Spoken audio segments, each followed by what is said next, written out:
Hey guys, today I'm going to teach you guys how to do shocks on I believe this is a 2014 Tiguan. I'll make sure in the description I'll put all the specs. Today we're replacing the shocks because they are leaking. So the first thing you want to do is crack this guy.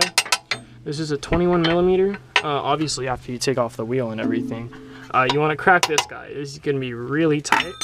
Excuse me. I didn't have a metric ratcheting wrench this big, so at the moment I'm living a life of quarter turns like this.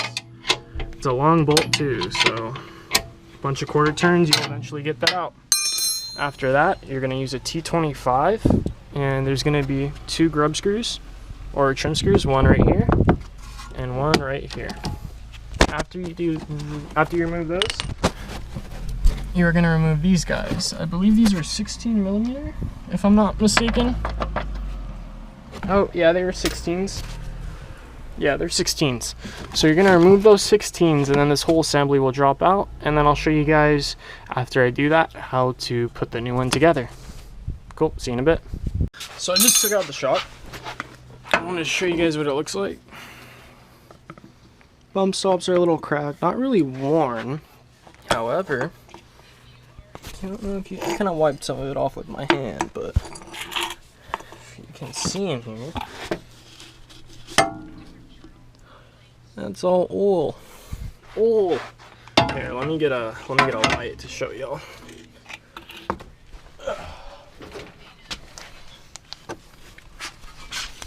There you go. See all that? It's not supposed to be there. All that nasty. You see all that? That's supposed to be dry as a whistle. So I'm gonna get ready and show you guys how to put this guy on in just a second. So we're back. We have the shock right here, new dust cover, and we also have a new shock mount. These are rubber insulated if you can see inside, so these do in fact wear out.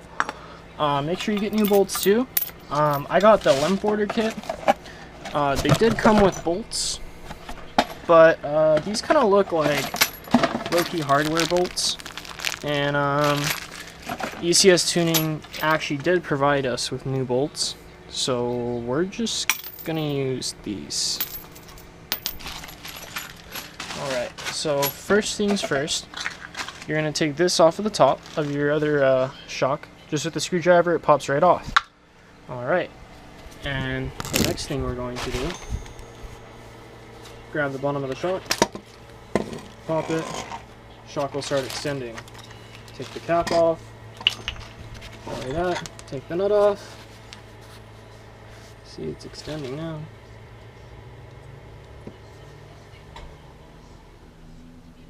Still going. Yeah, these will go pretty high. Next thing's next. I'm going to grab the shock and the bumper. And since these tend to be a little hard to get in, this is the seal that this cup right here fits into. The groove right there, this little ring fits right into there. I don't know if y'all can see that. That little groove and that little groove right there. I'm going to go ahead and put a little bit of lube on the shock bumper, on that little lip. Okay. Alright. Put a little bit of lube. And we're just gonna push it in.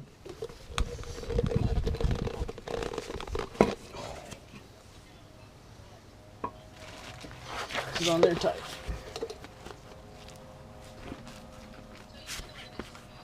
There you go. Cool. And then it's just gonna pop in there just like that.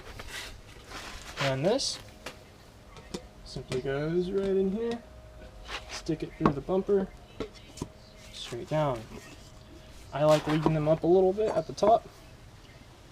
Next thing, grab the bumper, push that in, make sure the bumper's all the way seated into the cup. Push up, push down, do whatever you have to.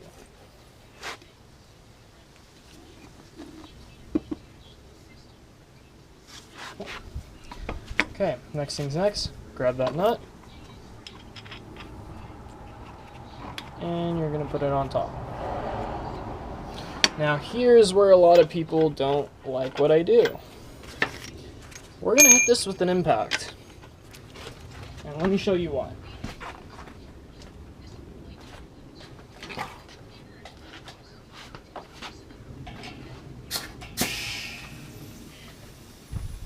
Don't mind my air hose, it does have a leak.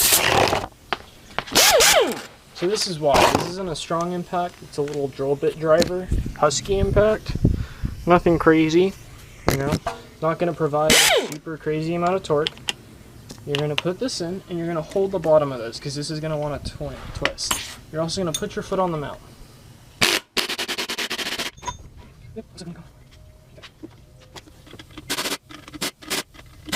Alright, so it looks like we're not getting lucky. And it looks like we're going to have to do it the old-fashioned way. This involves a 6mm and a 16. And the first thing we're going to do is there's a little counter hold at the top right here. Going to hold it with the 6mm at the top, like this, right? And then you're going to put your spanner at the bottom like this. The reason why you want it like that is the 6mm is going to get caught. So go like this and take your time.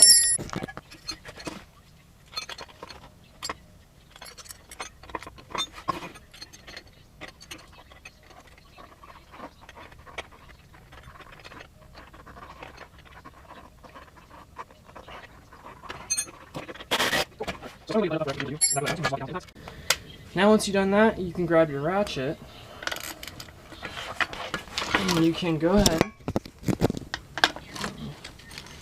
put on the mount, give it a nice little torque.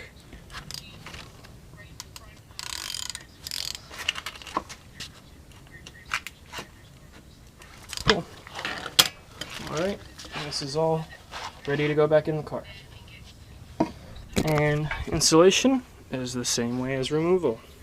Go ahead and show you guys that now.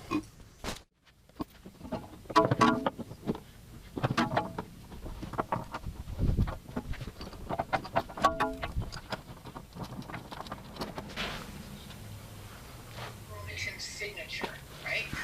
Your liver doesn't use the same genes as your lungs, but they all have the same genome.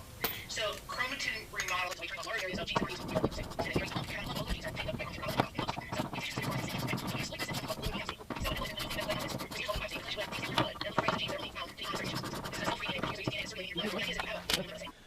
Hey guys, so this is me again.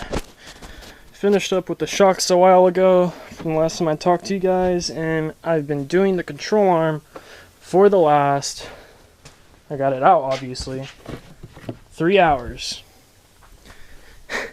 This has been a nightmare.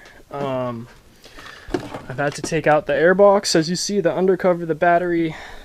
I had to take out all this, the side mount right here, along with the dog bone mount. And the reason why is because this guy wouldn't come out. So the only way I could get this out was to undo the mounts and jack up the motor. That's the mount right there that you're going to take off. That's the dog bone.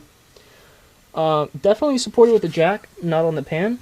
As you can see, there is a little tiny dent. I started to see it go and I just stopped immediately. But yeah, the new arm's in. Just got to torque everything up on this side and put this all back together, and this side's done. The passenger side is much easier. You can see this solid bushing was pretty good. It's not worn, not deformed. This was the problem bushing, as you can see. Oh, it's torn everywhere. So this is just wear and tear, and you can see it's actually clogged because of how much it's been used, I guess. But we're gonna finish this up, and yep, that's the compressor. Time to go. Bye bye.